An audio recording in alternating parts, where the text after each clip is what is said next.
Chiqashuvlar. Yoshligimizda kampir chopon degan qovun bo'lardi, esinglardami? Ko'k qovun.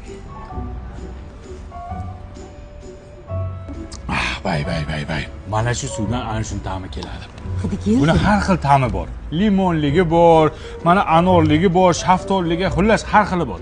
Birga bir ta'mini olgan, ishoning. Bugungi shot bizning restoranimizning hisobimizdan pul to'lamaysiz. Hali? Xo'p, kamchilik bo'lsa aytasiz. Ha, davay. Xo'p. Voy dadasi, bu blogerga o'xshayapti. Tekin o'qityapti-ku. Undan ham katta bo'lsa kerak bu.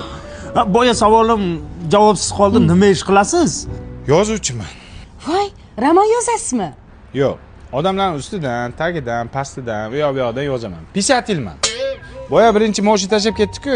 O'sha gazda ishlardi. Ustida yozuvdim, shu mashina tashab ketdi. Hozir mana ofitsiant yigit keldida, mana obed ichimliklarni berdi, shot tekin qildi-yu. O'tgan yil sesga yozib bergandim bularni. Shunga endi mana shu xizmat qilishadi.